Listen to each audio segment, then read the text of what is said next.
चलो सामने ध्यान दो इधर। चलो इससे पहले क्लास तक हम लोग देख लो कहाँ तक पढ़ चुके थे। उत्तरपुरी पठार तक आए थे ना। उत्तरपुरी पठार के बारे में चर्चा किए थे कि उत्तरपुरी पठार क्या होता है। इससे पहले क्लास में जो जो भी अपन पढ़े हैं उसको एक बार रिवीजन कर लो। इससे पहले क्लास में हम कहाँ से पढ़े थे? पूर्वी पठार से। कहाँ देखे थे? पूर्वी पठार से देखे थे ना। चलो पूर्वी पठार का हम बात करें तो पूर्वी पठार में देखो 3 चीज आता था। सबसे पहला बता दो छोटा नागपुर, दूसरा महानदी बेसिन और तीसरा दंडकारण्य। ये तीनों आता है। तो छोटा नागपुर का पठार ज़्यादा मात्रा में कहाँ मिलेगा? झारखंड में। महानदी बेसिन आपका छत्तीसगढ़ और उड़ीसा में। और दंडकारण्य देखो नीचे छत्तीसगढ़, उड़ीसा, आंध्र प्रदेश, तेलंगाना और महाराष्ट्र। ये सब जगह क्या है बता दो? फैला हुआ है। आ रहा बात समझ में? फिर एक एक करके हम सबकी चर्चा किए थे। छोटा नागपुर का जो पठार है मुख्य रूप से कहाँ बता दो? झारखंड। इसके अलावा दक्षिणी बिहार, उत्तर पूर्वी छत्तीसगढ़, उत्तरी उड़ीसा और पुरुलिया जिला, जो ये कौन सा राज्य का? पश्चिम बंगाल। तो ये सब में छोटा नागपुर का क्या मिलेगा? पठार। फिर अपन आगे देखे थे, मुख्य रूप से देखे थे उत्तर पूरी क्षेत्र में क्या मिलेगा? राजमहल की पहाड़ी देखे थे। और छोटा नागपुर के पठार की सबसे मुख्य नदी दामोदर नदी छोटा नागपुर को कितने भाग में बांटता है? उत्तर का क्षेत्र हजारीबाग, दक्षिण का रांची पठार। और दामोदर नदी को क्या बोलते हैं? बंगाल का शोक के नाम से जानते हैं। और साथ ही साथ इसी क्षेत्र में क्या मिलता है? कोयले की अधिकता मिलता है। कौन सी घाटी में? दामोदर नदी घाटी में। किसकी अधिकता? कोयले की अधिकता आपको मिल जाएगा। क्लियर है सबका? इसके अलावा रांची के पठार से कौन सा नदी निकलता है? जो छोटा नागपुर की दूसरे सबसे बड़ी नदी है। और इसी के तट पर क्या क्या है? रांची और जमशेदपुर। रांची और क्या है? और इसी को क्या बोलते हैं? जैविक मरुस्थल। किसके कारण? प्रदूषण। जो भी खनिज का जो वेस्ट मटेरियल है नदियों में बहा देते हैं, इसलिए इसको क्या बोलेंगे? जैविक मरुस्थल। हजारीबाग का जो पठार है इसकी सबसे ऊंची चोटी का नाम क्या है? पारसनाथ हिल, जो जैन धर्म का क्या है? प्रमुख तीर्थ स्थल। जैन धर्म का क्या है? तीर्थ स्थल के रूप में फेमस है। फिर देखे थे आगे अपन खनिजों की दृष्टि से सबसे समृद्ध पठार कौन सा था? छोटा नागपुर, जहां लोहा, कोयला, एल्यूमिनियम ये सब चीज आपको मिलता था। छोटा नागपुर पठार की तुलना किससे की जाती है? रूर प्रदेश के पठार से। और रूर प्रदेश कहाँ है? इसलिए इसे हम क्या बोलते हैं? छोटा नागपुर नहीं भाई भारत का रूर प्रदेश। भारत का क्या बोलेंगे? रूर प्रदेश के नाम से जानते हैं। क्लियर सबका? हाँ है ना। फिर देखे थे महानदी बेसिन। एकदम सिंपल चीज था। महानदी बेसिन के बारे में अपन देखे तो कौन कौन से राज्य में फैला बता दो? छत्तीसगढ़ और उड़ीसा। कौन से प्रक्रिया से बना है? अवतलन। और किसको किसको 2 भाग में बांटता बोलेंगे तो ऊपर में छोटा नागपुर, नीचे में दंडकारण्य। इसको 2 भाग में बांटेगा। किस सेल समूह बना था? कडप्पा। कौन सा खनिज है यहाँ? कौन सा खनिज? चूना पत्थर मिल जाएगा। प्रमुख फसल में क्या बताएंगे? धान। और धान का कटोरा किसको बोलते हैं? दंडकारण्य जो है कितने राज्य में फैला है? कितने राज्य में? 5। कितने राज्य में? सबसे पहला छत्तीसगढ़, दूसरा, तीसरा, चौथा और 5वां किस सेल समूह बना है? कौन कौन सा खनिज मिलेगा? लॉयस्क और टीन। टीन का एकमात्र उत्पादक भारत के किस भाग में है? मध्यवर्ती। तो दंडकारण्य में यहां तक अपन देख चुके थे। फिर अपन आए थे इधर का उत्तर पूर्वी क्षेत्र वाला। उत्तर पूर्वी क्षेत्र में हम देखें तो यहाँ पास कौन कौन सी नदियाँ था? यहाँ से कौन सा नदी आता है बता दो? गंगा। और यहाँ से तो यही पास के क्षेत्र को मालवा का क्या बोलते हैं? सॉरी, मालदा गैप क्या बोलते हैं? क्योंकि यहाँ पास कौन सी पहाड़ी था? राजमहल की पहाड़ी। तो राजमहल की पहाड़ी पूरा कहाँ तक गया था? मेघालय तक। कहाँ तक गया है? और मेघालय तक जाने के बाद यहाँ पास का जो क्षेत्र है ये वाला, इसको दोनों नदियाँ काट चुके हैं। तो बीच का जो इलाका क्या कहलाता है? मालदा गैप कहलाता है। क्या कहलाता है? मालदा गेप के नाम से जानते हैं। यहाँ तक देख चुके थे अपन। और मालदा के गेप के नीचे यहाँ पास का जो दलदला एरिया है, जो पश्चिम बंगाल और बांग्लादेश में है हमारा, इसको क्या बोलते हैं? सुंदरवन डेल्टा। तो आज के हम क्लास में कहाँ से चर्चा करेंगे? सुंदरवन डेल्टा से पूरा डिटेल से देखते हैं कि क्या क्या आपको याद रखना है। ठीक है, चलो। सुंदरवन डेल्टा कहाँ पास से समझ पा रहे हो? ये बांग्लादेश है और ये हमारा भारत का पश्चिम बंगाल स्टेट है। दोनों में फैला वाला जो इलाका है, जो एक दलदला क्षेत्र है, इसी को ही हम क्या नाम से जानते हैं? सुंदरवन डेल्टा। क्या बोलते हैं? चलो, सुंदरवन डेल्टा जो है, इसके संबंध में सबसे पहले हम देखें तो सुंदरवन डेल्टा यहाँ पास जो हम देखने मिलता है, यहाँ पास का जो इलाका कौन सा डेल्टा कहलाता है बता दो? सुंदरवन डेल्टा। तो सुंदरवन डेल्टा का निर्माण कौन कौन सी नदियां करती है, जल्दी बताओ। तो इधर से कौन आएगा और इधर से, दोनों मिला के कौन सा डेल्टा बनाता है? सुंदरवन डेल्टा का निर्माण करता है। क्लियर है यहाँ तक सबका? हाँ है ना। फिर अपन देखते हैं इसके बारे में। सुंदरवन डेल्टा का दूसरा खास बात कि ये विश्व का सबसे बड़ा डेल्टा है। विश्व का सबसे बड़ा जो नदी डेल्टाओं में फेमस कौन सा रहता है? हमारा सुंदरवन डेल्टा। इसका देख लो 75% हिस्सा मिलेगा बांग्लादेश में। कहाँ मिलेगा? और 25% तक का हिस्सा भारत में। 25% तक का भारत में आपको देखने मिलता है। समझ आ पा रहा है? और यही जो दलदला क्षेत्र है, सुंदरवन डेल्टा वाला जो इलाका है, इसी क्षेत्र में बहुत सारे वन पाए जाते हैं। जिसमें से कौन कौन से वन एकदम ज़्यादा प्रसिद्ध है? तो इसी क्षेत्र में आपका सबसे फेमस जो वन पाया जाता है, जिसको बोलते हैं मैंग्रोवा वन। कौन सा वन? गलत लिखा गया एक, मैंग्रोवा ऐसा है ना, थोड़ा गलत लिखा गया। क्या क्या लिखा बता दो? मैंग्रोवा वन। कौन सा वन है? मैंग्रोवा वन। इसके अलावा यहाँ क्या मिलेगा? सुंदरी वन। क्या मिलता है? सुंदरी वन। इसके अलावा कैसूरीना वन। क्या मिलता है?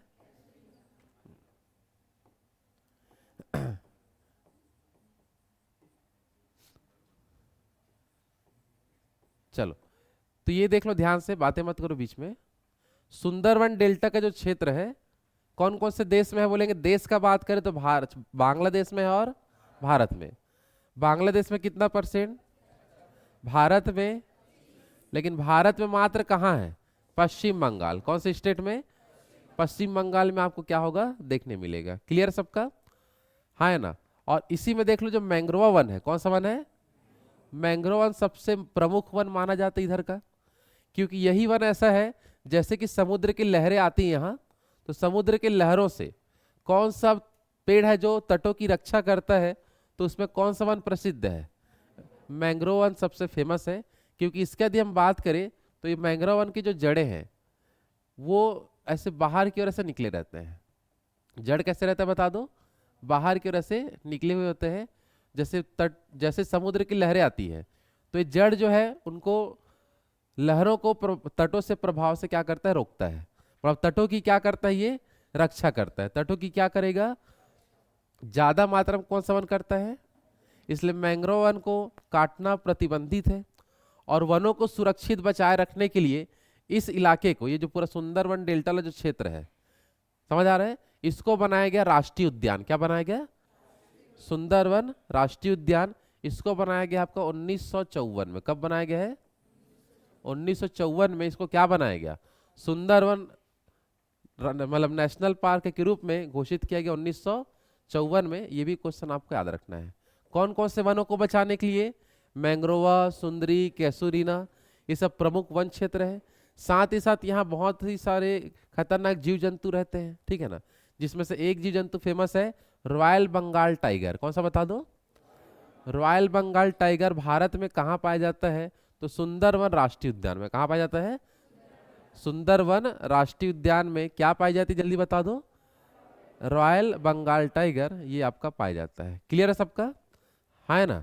तो फिर से अगर बता दो, सुंदरवन डेल्टा का निर्माण कौन कौन किया है? यह विश्व का सबसे बड़ा डेल्टा। बांग्लादेश में कितना? 75%। और भारत में कौन कौन सा वन फेमस है? मैंग्रोवा, सुंदरी, कैसूरीना। मैंग्रोव वन क्या करता है? तटों की रक्षा लहरों से। इसे राष्ट्रीय उद्यान के रूप में कब घोषित किया गया? 1954। कौन सा जंगली जीव यहाँ पाया जाता है? रॉयल बंगाल टाइगर बहुत ही फेमस है इस पूरे क्षेत्र में। सुंदरवन नेशनल पार्क में रॉयल बंगाल टाइगर बहुत आता है।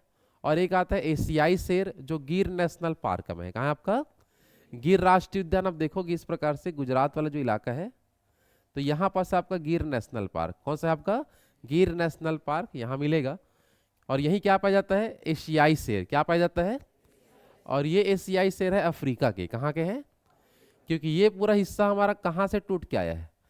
अफ्रीका से ही टूट के आया ना, अलग होके। तो अफ्रीका का जो शेर था आधा अफ्रीका में रह गया, आधा इसमें आ गया है। समझ में आ रहा है? तो यहाँ जो एशियाई शेर पाए जाते हैं वो कहाँ के हैं जल्दी बता दो? अफ्रीका का, क्योंकि ये पूरा हिस्सा टूट के अफ्रीका से हमारे यहाँ आया है। आया बात समझ में? हाँ है ना?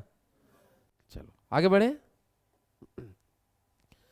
तो ये हो गया सुंदरवन डेल्टा के बारे में। इतना प्रमुख चीज है जो आपको पता होना चाहिए। क्लियर है सबका? हाँ है ना? चलो सुंदरवन डेल्टा के बाद हम आगे बढ़ते हैं और अब देखते हैं मेघालय के पठार के बारे में। किसके बारे में? मेघालय का जो पठार है उसके संबंध में देखते हैं क्या क्या याद रखना है। तो मेघालय का जो पठार वाला जो एरिया है, यहाँ पास का जो आप क्षेत्र देखोगे, ये पूरा एरिया क्या कहलाएगा बता दो? मेघालय का पठार। कौन सा पठार? और मेघालय के पठार को ही क्या बोलते हैं? शिलांग पठार। क्या बोलते हैं? शिलांग पठार। जो छोटा नागपुर पठार के किस क्षेत्र में है? उत्तर पूर्वी। छोटा नागपुर का जो पठार वाला इलाका है यहाँ, इसके किस क्षेत्र में देखने मिलेगा? उत्तर पूर्वी। या यही हमारा राजमहल की भी पहाड़ी है। कौन सी पहाड़ी है? तो राजमहल की पहाड़ी का भी क्या बताएंगे? उत्तर पूर्वी क्षेत्र में यहाँ पर जो पठार है इसी को क्या बोलते हैं? क्या बोलते हैं? मेघालय का पठार या तो शिलांग पठार है। क्लियर है सबका? अब यही जो मेघालय या शिलांग का जो पठार है, यही 3 प्रमुख पहाड़ी आपको मिलेगा। क्या मिलेगा? 3 प्रमुख पहाड़ियां मिलता है, जिसमें से पहला पहाड़ी का नाम क्या है जल्दी बताओ? गारो। पहला पहाड़ी का नाम गारो। कहाँ है गौरव? गारो। ये वाला खांसी। और ये वाला जयंतिया। समझ आ पा रहा है? तो ये जो हमारा शिलांग पठार था, इसमें कितने प्रमुख पहाड़ियां हैं बोलेंगे तो? 3। पहला कौन सा? गारो। दूसरा खांसी। और तीसरा जयंतिया। फिर से बोलो। गारो, खांसी और जयंतिया। क्लियर है सबका?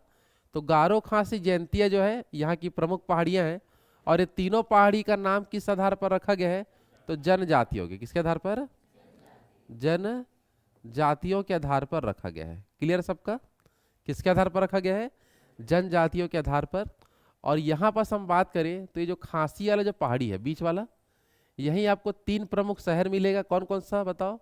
मासीराम, चेरापूंजी और सोहरा। क्या क्या बता दो? मासीराम, चेरापूंजी और सोहरा, ये 3 जो प्रमुख शहर है वो कौन सी पहाड़ी में बता दो? खांसी की पहाड़ी में। क्लियर है यहाँ तक? है ना?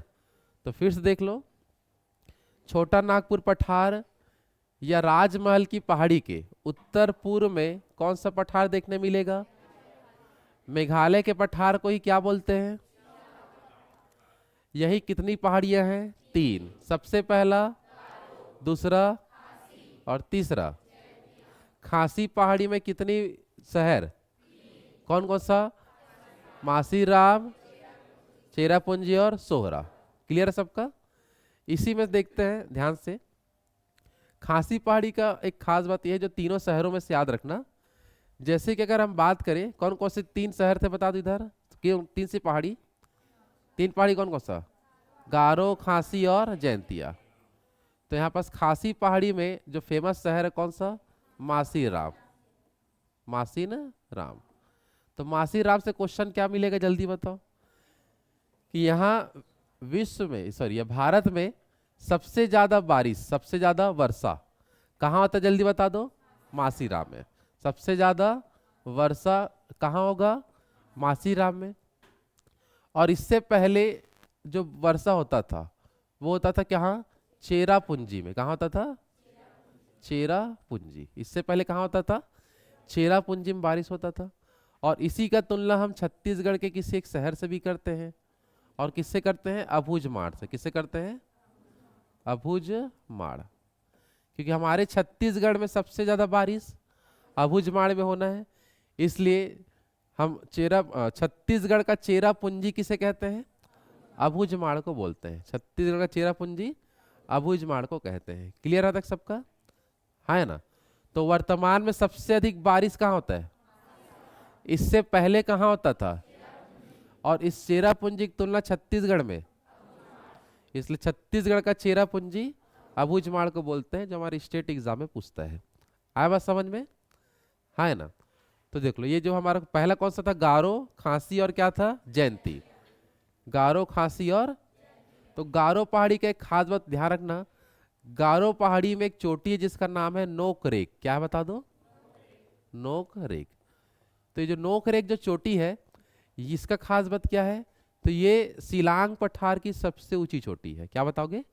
शिलांग पठार या मेघालय की पठार की सबसे ऊंची चोटी का नाम क्या है?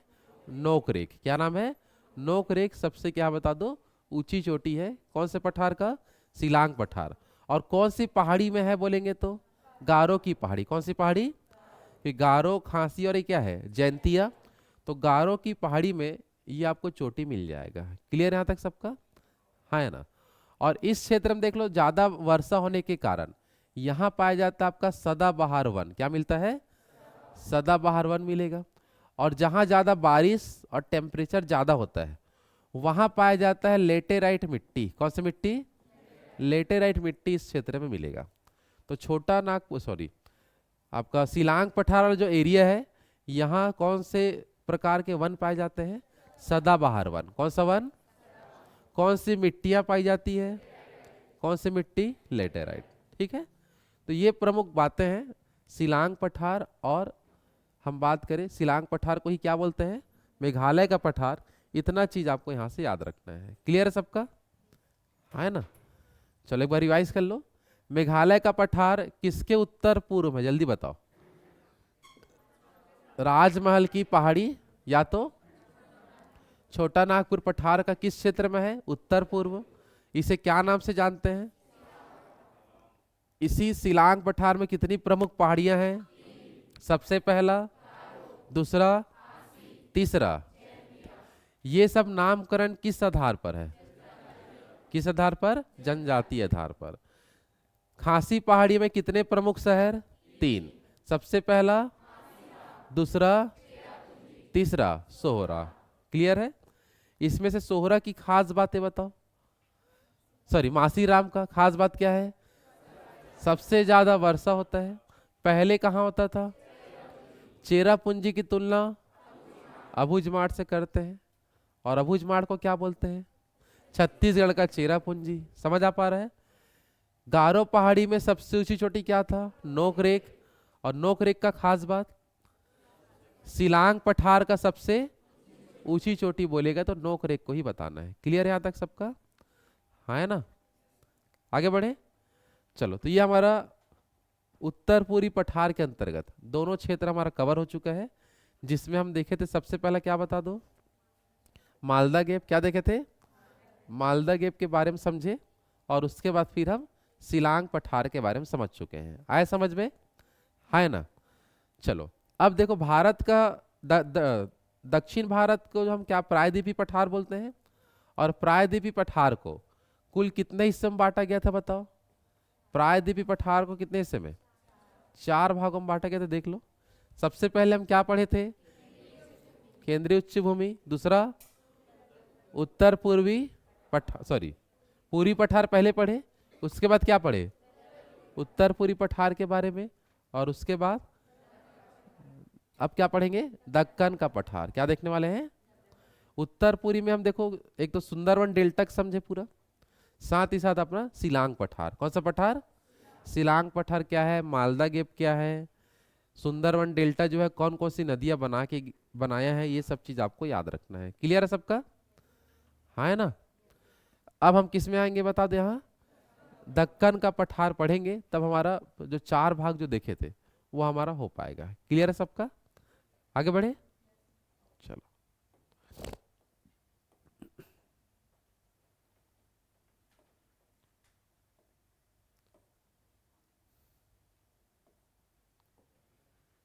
चलो दक्कन का जो पठार है ये बटा है 3 भागों में। कितने भागों में बटा है? 3 भागों में हमें देखने मिलता है। कौन सा पठार? दक्कन का पठार। तो दक्कन का जो पठार है यहाँ पर जो हमारा महाराष्ट्र वाला एरिया है, कौन सा एरिया है? इस महाराष्ट्र वाले एरिया को बोलते हैं दक्कन ट्रैप। क्या बोलते हैं? दक्कन ट्रैप के नाम से जानते हैं। आ रहा समझ में? दक्कन ट्रैप। इसके बाद हम नीचे आते हैं मुख्य रूप से कर्नाटक वाला एरिया। कौन सा एरिया? कर्नाटक वाला ये जो एरिया है इसको बोलते हैं कर्नाटक का पठार। क्या बोलेंगे? कर्नाटक का पठार। क्लियर है? और इसके बाद हमारा इधर बच गया कौन सा एरिया? आंध्र प्रदेश। कौन सा क्षेत्र? आंध्र प्रदेश वाला जो एरिया है ये वाला, इसको क्या बोलेंगे? आंध्र प्रदेश का पठार। आंध्र प्रदेश का पठार। तो ये जो हमारा नीचे का जो एरिया कहलाया दक्कन का पठार, ये पूरा है जो कितने भागों में बटा है? 3। कितने भागों में? 3। सबसे पहला दक्कन ट्रैप, सबसे पहला। दूसरा कर्नाटक का पठार, दूसरा। और तीसरा आंध्र प्रदेश का पठार। तीसरा क्या है? तो ये 3 प्रमुख चीजें आपको समझना है किसके अंतर्गत? दक्कन का पठार में। किसमें देखना है? दक्कन के पठार के कितने भाग? 3 भाग। सबसे पहला, सबसे पहला, दूसरा, दूसरा और तीसरा, तीसरा आंध्र प्रदेश का पठार। क्लियर है सबका? चलो तो एक एक करके तीनों को समझते हैं, कुछ कुछ खास खास बातें हैं उनके बारे में। ठीक है? तो सबसे पहले हम समझेंगे किसके बारे में? दक्कन ट्रैप। किसके बारे में? चलो दक्कन ट्रैप जो एरिया हमारा महाराष्ट्र वाला, कौन सा एरिया? तो ये कैसे बना उसके बारे में हम समझते हैं। दक्कन ट्रैप जो है वो कैसे बना? तो यहाँ पास क्या निकला था बता दो? ज्वालामुखी। तो ज्वालामुखी के जो लेयर है ये सबसे पहले कहाँ पहुंचे बता दो? महाराष्ट्र में। कहाँ पहुंचे? महाराष्ट्र क्षेत्र में पहुंचे। और महाराष्ट्र क्षेत्र में लगातार क्या होते गया? ज्वालामुखी का लावा बनते गया और बहुत ज़्यादा मात्रा में यहाँ लेयर पाया गया। बहुत ज़्यादा मात्रा में एक के बाद एक ज्वालामुखी के लेयर या ज्वालामुखी का जो लावा है वो धीरे धीरे यहाँ जमते गया। और इसी में इसी को हम बोलते हैं ट्रैप। क्या बोलते हैं? ट्रैप के नाम से जानते हैं। तो उसी को क्या नाम दे दिया गया? दक्कन ट्रैप। क्या बोल दिए? तो दक्कन ट्रैप का मुख्य एरिया कहाँ मिलेगा? महाराष्ट्र में। कहाँ मिलता है? महाराष्ट्र क्षेत्र में मिलेगा। और दक्कन ट्रैप जो है वो कौन सी चट्टान से बना होगा? कौन सी चट्टान? बेसाल्ट चट्टान। क्लियर है सबका? किससे बना है? बेसाल्ट चट्टान। अब बेसाल्ट चट्टान का जब क्षरण होता है तो यहाँ कौन सी मिट्टी बनेगा? कौन सी मिट्टी? और काली मिट्टी में सबसे अधिक क्या उगता है? क्या उगता है? तो इस क्षेत्र का मुख्य फसल क्या होगा? कपास। यहीं पास से एक नदी निकलता है जिसको हम बोलते हैं गोदावरी नदी। कौन सा नदी? तो दक्कन ट्रैप की प्रमुख नदी गोदावरी नदी। कौन सा नदी? गोदावरी नदी आपको याद रखना है। इन्हीं सब क्षेत्रों में कुछ कुछ एरिया जैसे पहाड़े हैं, अजंता, एलोरा, समझ आ रहा है? साथ ही साथ आपका और कौन सा है? सतमाला। तो ये सब क्षेत्र आपको याद रखना है। क्या क्या बता दो? अजंता, एलोरा, सतमाला, बालाघाट मध्य प्रदेश वाले इलाके में आ जाते हैं लेकिन इसी क्षेत्र में मानते हैं। बालाघाट हो गया, हरिश्चंद्र की पहाड़ी हो गया। तो ये सब चीज आपका दक्कन ट्रैप का हिस्सा है। किसका हिस्सा है? दक्कन ट्रैप। आ रहा समझ में? और इसका जो उत्तर पूरी जो इलाका इधर का जो क्षेत्र है इसको विदर्भ बोलते हैं। क्या बोलते हैं? विदर्भ। क्या बोलते हैं? तो क्वेश्चन आता है विदर्भ जो क्षेत्र है वो कहाँ पड़ता है? हमारा महाराष्ट्र। कौन से ट्रैप का हिस्सा है? दक्कन ट्रैप। कौन सा ट्रैप? और ये सबसे पिछड़ा इलाका है महाराष्ट्र में। जैसे पूरा डेवलपमेंट इधर आपको मिलेगा, पूरा डेवलपमेंट इधर मिल जाएगा, इधर का इलाका पिछड़ा क्षेत्र में आ जाता है। जैसे हमारा छत्तीसगढ़ में मध्य क्षेत्र एकदम डेवलप है, दक्षिण का एरिया पूरा पिछड़ा इलाका है, उत्तर का क्षेत्र पूरा क्या है? पिछड़ा इलाका, जहाँ जनजातियाँ पाई जाती है ज़्यादा मात्रा में।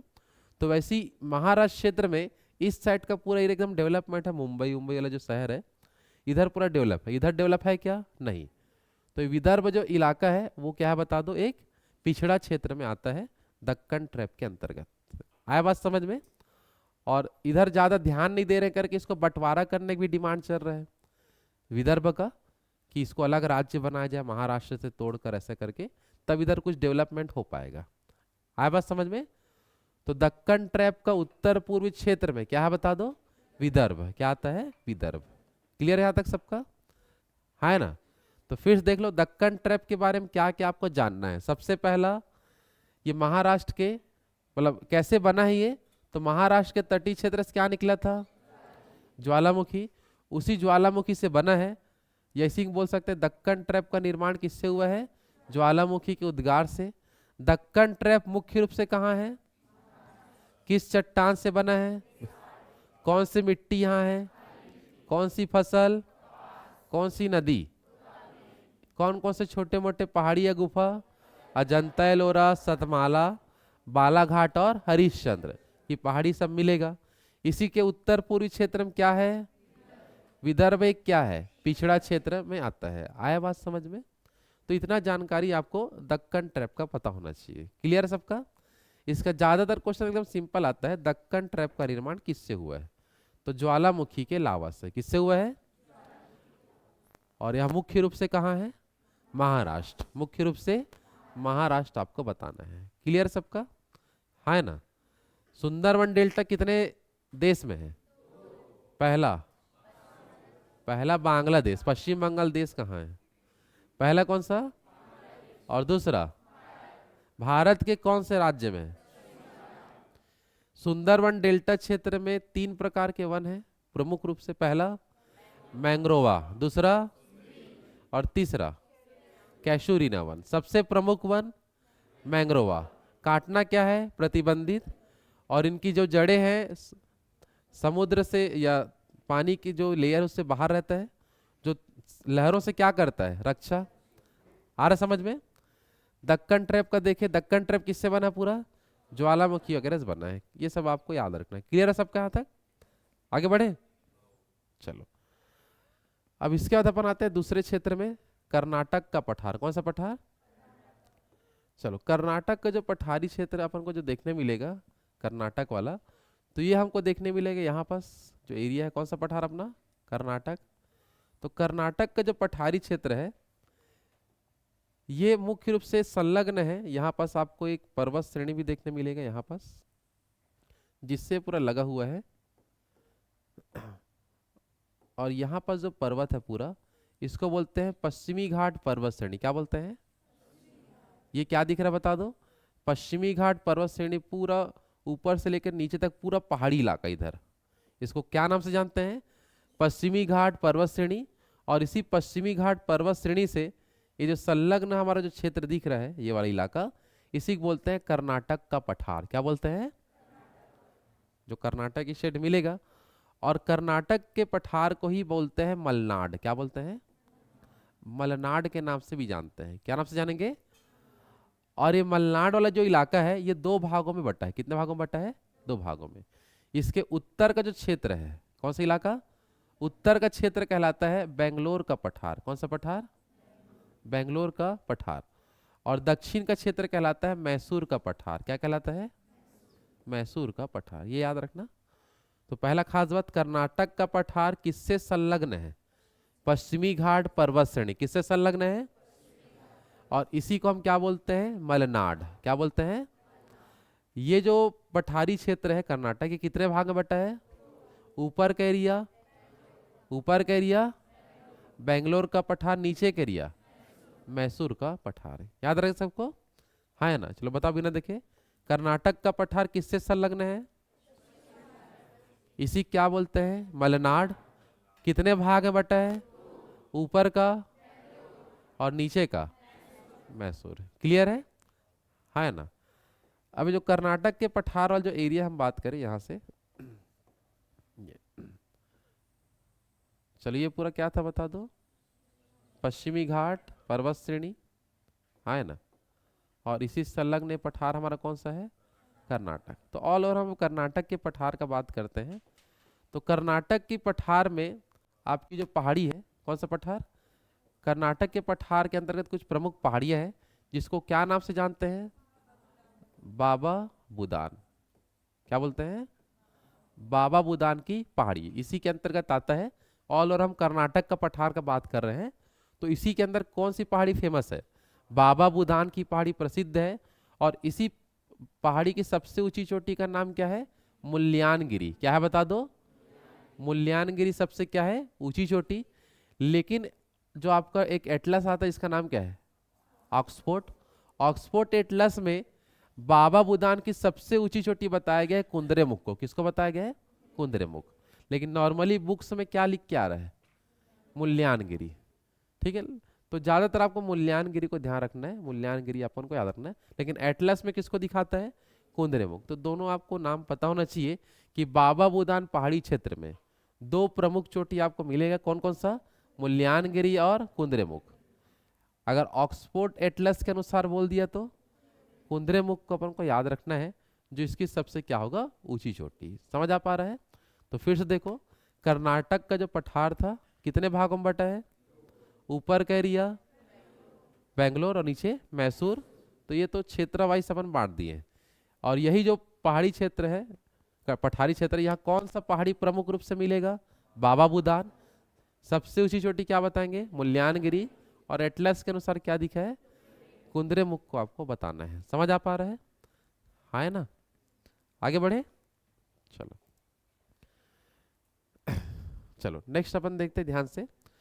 तो कर्नाटक पठार की प्रमुख नदी देख लेते हैं कौन सा है। तो यही आपका मुख्य रूप से कौन सा नदी यहाँ से निकलता है? कावेरी नदी। कहाँ से निकलता है बता दो? कावेरी नदी का उद्गम ब्रह्मगिरी की चोटी से। कहाँ होता है? ब्रह्मगिरी। ब्रह्मगिरी कहाँ है? अरे भाई, कौन से स्टेट में है? कर्नाटक में है कि महाराष्ट्र में? कहाँ मिलेगा? कर्नाटक कि महाराष्ट्र में आता है? कंफ्यूजन हो जा रहे हो। देख लो एक बार, कौन गोवा में बोल रहा है? कर्नाटक में। कहाँ है आपका? कर्नाटक। तो ब्रह्मगिरी की जो चोटी है वो कर्नाटक में है। और यहीं से कौन सी नदी निकलता है बता दो? कावेरी। क्या निकलता है? और इसी क्षेत्र में आपको इधर देखने मिलेगा कौन सा पठार? कर्नाटक का पठार। आ रहा समझ में? तो कर्नाटक के पठार की प्रमुख नदी कौन सा है? कर्नाटक पठार की प्रमुख नदी क्या है? कावेरी नदी। आपको याद रखना है। यहां तक क्लियर है सबका?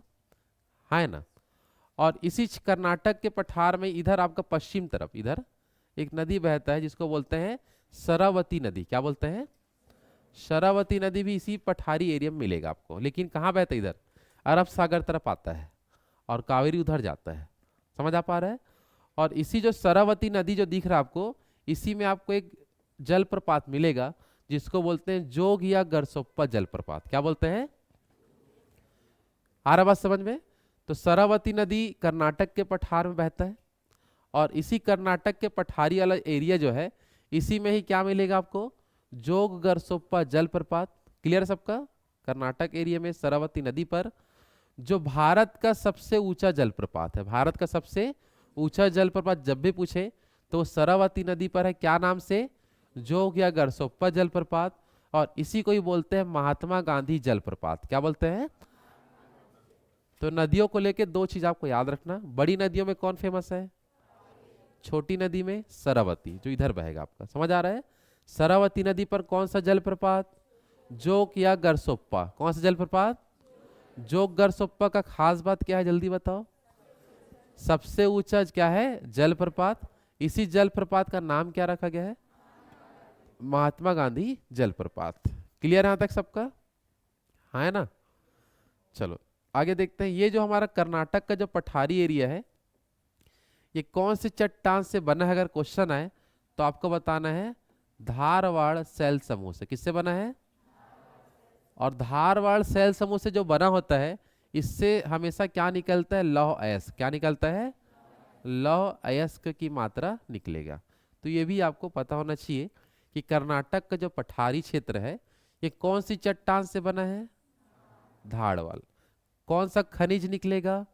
लौह अयस्क यहाँ अधिकांश मात्रा में निकलता है। और लौह अयस्क के लिए फेमस इधर नीचे तरफ है कुंदरेमुख। क्या है बता दो? कुंदरेमुख का जो क्षेत्र है लौह अयस्क वाला, बहुत ही फेमस क्षेत्र है। आया बात समझ में? हाँ है ना? चलो, तो कर्नाटक का पठार का देखो, सबसे पहला खास बात क्या देखे? किससे संलग्न है बताओ? किससे संलग्न है? कितने भाग में बटा है? उत्तर में दक्षिण में, आ रहा समझ में। और इसी क्षेत्र में ऑल और हम बात करें कर्नाटक पठार की सबसे प्रसिद्ध पहाड़ी बाबा बुदान, कौन सी पहाड़ी? बाबा बुदान की ऊंची चोटी मुल्यानगिरी। वो कुछ नहीं बोलेगा तो मुल्यानगिरी ही रहता है, ऑप्शन को देख के करना है, आ रहा समझ में। और मुल्यानगिरी नहीं देता तो किसको देगा? कुंद्रेमुख, क्योंकि डिक्शनरी में ऐसा भी लिख दिया है। आया बात समझ में? है ना, डिक्शनरी बोलता सॉरी, एटलस में। किसमें आपका? एटलस में। आगे देखते हैं, कर्नाटक के पठार की प्रमुख नदी बता दो। कावेरी। कौन सा नदी? दूसरा शरावती। क्लियर है? शरावती नदी पर कौन सा जलप्रपात? जोग या गरसोप्पा। इसी का नाम क्या है?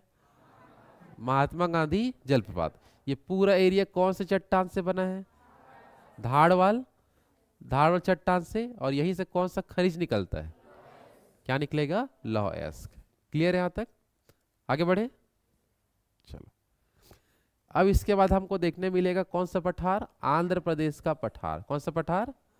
आंध्र प्रदेश का पठार का कोई इतना खास बात नहीं है, बस आपको ध्यान ये रखना है कि आंध्र प्रदेश वाला जो पठारी क्षेत्र है यहाँ पास, यहाँ की प्रमुख नदी कौन सा है?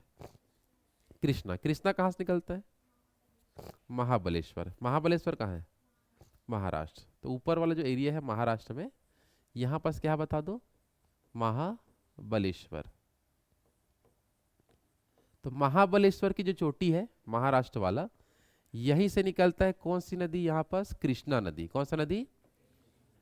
कृष्णा नदी निकलता है। क्लियर सबका? और कृष्णा नदी ये जो आंध्र प्रदेश के पठार को दो भागों में बांटता है। कितने भागों में? जिसमें से उत्तर का जो क्षेत्र क्या कहलाता है? रॉयल सीमा का पठार। क्या कहलाता है? सॉरी, उत्तर का क्या कहलाता है? तेलंगाना। क्या कहलाता है? तेलंगाना का पठार के नाम से फेमस है, जो बहुत एरिया में फैला है। और दक्षिण का एरिया क्या कहलाता है? रॉयल सीमा। क्या कहलाता है? रॉयल सीमा का पठार। बस यही खास है, और बाकी इसमें कोई उतना जानकारी नहीं है। समझ आ रहा है? तो आंध्र प्रदेश का जो पठार है, यहाँ की प्रमुख नदी में कौन है? कृष्णा। कृष्णा निकलता है महाराष्ट्र से, कौन सी पहाड़ी से? महाबलेश्वर से निकलेगा। और इसे कितने भागों में बांटता है? ऊपर का एरिया तेलंगाना का पठार, नीचे का एरिया, नीचे का रॉयल सीमा। बस इतना ही इसके बारे में जानना है। आया बात समझ में? है ना? चलो, तो इसी के साथ साथ हम लोग देखो क्या चीज समझ चुके हैं। हमारा जो जो दक्कन का जो पठार था, कौन सा पठार? जो कितने भागों में बटा था? 3 भागों में। पहला दक्कन ट्रैप, दूसरा कर्नाटक का पठार, और तीसरा आंध्र प्रदेश का पठार। ये तीनों, बस इतना ही आपको लिखना या पढ़ना है। आया समझ में? है ना? क्लियर है तक सबका? चलो, तो ये इसी के साथ साथ हमारा जो दंड कारण सॉरी प्रायद्वीपी जो पठार वाला एरिया प्रमुख रूप से हमारा हो चुका है। लेकिन उसी के अंदर अपन को आपको कुछ कुछ पहाड़ी और समझना है। जैसे कि ये हमारा कौन सा पहाड़ी बता दो? पश्चिमी घाट पर्वत श्रेणी पढ़ेंगे। क्या पढ़ेंगे? पश्चिमी घाट पर्वत। इसके बारे में कुछ खास बातें हैं जिसको आपको जानना है। ठीक है, चलो देखो ध्यान से।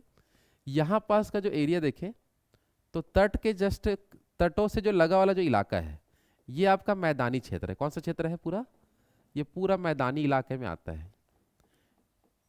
और मैदानी इलाके को जैसे हम क्रॉस करेंगे, मैदानी इलाके क्या करेंगे बता दो? आगे क्रॉस करेंगे तो पहाड़ी इलाका मिलेगा। क्या मिलेगा? पहाड़ी। मतलब तट में पूरा मैदान है एकदम लाइन से। समझ आ रहा है? इसी को बोलते हैं पश्चिमी तटीय मैदान। क्या बोलते हैं? पश्चिमी तटीय मैदान के नाम से जानेंगे। ठीक है, और यही जो पश्चिमी तटीय मैदान है, इसी मैदान के जस्ट लगा हुआ जो क्षेत्र आपको मिलेगा, ये वाला,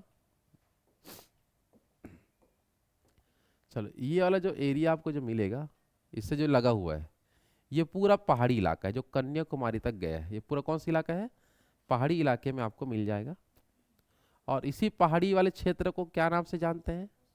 पश्चिमी घाट पर्वत श्रेणी, इसी को बोलते हैं। आया बात समझ में? है ना? तो इस इधर का स्ट्रक्चर समझ आ रहा है कैसे टाइप से है? तो पहला पूरा कौन सा इलाका है बताओ? मैदानी। कौन सा इलाका है? और मैदान से जस्ट लगा क्या है? पहाड़। और इसी पहाड़ का नाम क्या है? पश्चिमी घाट पर्वत श्रेणी। क्या नाम है? पश्चिमी घाट पर्वत श्रेणी। तो इस पहाड़ की विशेषता हमको अलग से पढ़ना है। आया बात समझ में? जहां से खास खास बातें, कुछ कुछ क्वेश्चन आपको मिलेगा। क्लियर सबका? तो सबसे पहले हम बात करें, ये जो पहाड़ आपको दिख रहा है, इसका जो ऑल ओवर जो लंबाई है तो ऊपर से नीचे वो है आपका लगभग 1600 किलोमीटर। कितना किलोमीटर? 1600 किलोमीटर तक का आपका रेंज आपको याद रखना है। 0 किलोमीटर से नीचे तक आएंगे तो कितना मिल जाएगा? 1600 किलोमीटर तक का हमारा पूरा क्या बता दो एरिया लगभग। समझ आ रहा है? और एक कहाँ से अगर चालू होता है बात करें तो जस्ट ऊपर में यहाँ पास हम देखेंगे ये वाला जो इलाका है यहाँ पास एक नदी आपको मिलेगा जो इस क्षेत्र से कुछ कुछ नदियां आपको मिल जाएगा। ऊपर क्षेत्र में नर्मदा और ताप्ती नदी बहता है। कौन कौन सा नदी? तो यहाँ से नर्मदा नदी आता है और यहाँ जाके कौन सी खाड़ी है बता दो वाला? ये कच्छ की खाड़ी है। ये खंभात की खाड़ी है। कौन सी खाड़ी है? कच्छ ये वाला इलाका है। कच्छ ये है। समझ आ रहा है? ये कौन सा है? खंभात। कौन सी खाड़ी है? तो खंभात की खाड़ी में कौन सा नदी यहाँ गिर रहा है? ताप्ती। कौन सा नदी? और उसके ऊपर से नर्मदा आता है वो भी यहीं गिरेगा। समझ आ रहा है? तो ये स्टार्ट कहाँ से होता है हम ये बात कर रहे हैं। तो ये चालू होता है ताप्ती नदी के मुहाने से। कहाँ चालू होगा? ताप्ती नदी के मुहाने से स्टार्ट होगा और नीचे जो एरिया है यहाँ पास, यहाँ आपको नीचे का जो क्षेत्र मिलेगा यहाँ पास आपका कन्याकुमारी। क्या बता दो? कन्याकुमारी।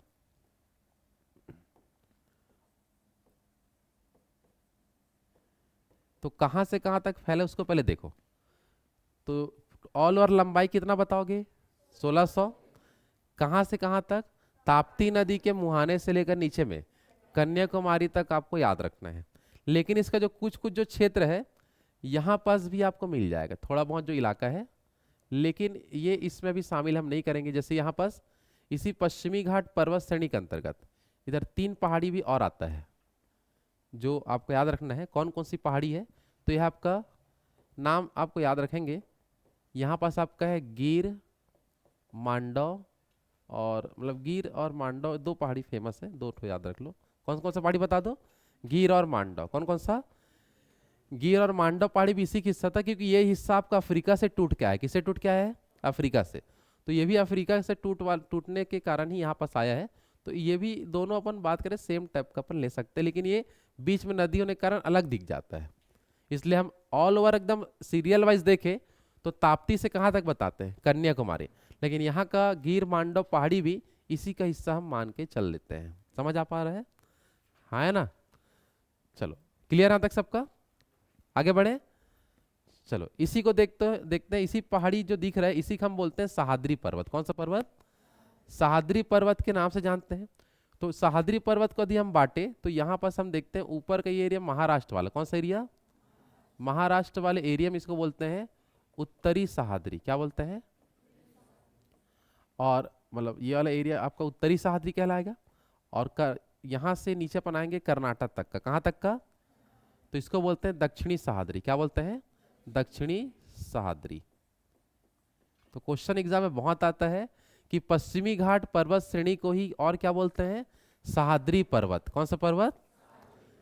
तो अगर क्वेश्चन है उत्तरी सह्याद्री कहाँ है तो क्या बताओगे? महाराष्ट्र। उत्तरी सह्याद्री, दक्षिणी सह्याद्री, दक्षिणी सह्याद्री कर्नाटक वाले एरिया में याद रखना है। तो ये नामकरण हो गया। अब इसी पश्चिमी घाट पर्वत श्रेणी में बहुत सारी पर्वत चोटियां हैं जिसको आपको याद रखना है। जैसे उत्तरी सह्याद्री में यहाँ पास आपको एक पर्वत चोटी मिलेगा महाराष्ट्र में जिसको बोलते हैं अपन त्र्यंबकेश्वर की पहाड़ी। क्या बोलते हैं? त्र्यंबकेश्वर। समझ आ रहा है? और त्र्यंबकेश्वर की पहाड़ी से कौन सी नदी निकलता है बोलेंगे तो गोदावरी नदी। कौन सा नदी? गोदावरी नदी आपको याद रखना है। क्लियर है सबका? हाँ है ना? तो फिर से एक बार देखो ध्यान से इस पेज में क्या क्या आपको समझना है। तो सबसे पहला खास बात क्या बताओगे? पश्चिमी घाट पर्वत श्रेणी की टोटल लंबाई 1600। कहां से कहां तक लाइन से आपको देखने मिलेगा? ताप्ती नदी से, ताप्ती नदी के मुहाने से कन्याकुमारी तक मिल जाएगा। इसी को क्या नाम से जानते हैं? सह्याद्री। जिसमें से उत्तरी सह्याद्री कहाँ है? महाराष्ट्र। दक्षिणी सह्याद्री, उत्तरी सह्याद्री में कौन सी चोटी? त्र्यंबकेश्वर। जहां से क्या निकलता है? क्या निकलता है? गोदावरी नदी निकलेगा। समझ आ पा रहा है? याद रहेगा सबको? आगे बढ़े। चलो अब धीरे धीरे करके इस पहाड़ी की विशेषता समझते समझते नीचे तक आना है कि लाइन से यहाँ क्या क्या चीज है। क्लियर सबका? तो सबसे पहले देखो हमको क्या मिल चुका है यहाँ पास, ऊपर वाला जो एरिया था, चलो ये हम पहाड़ी लेके चलते हैं ये वाला।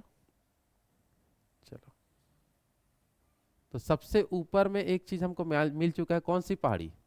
त्र्यंबकेश्वर। क्या मिल चुका है?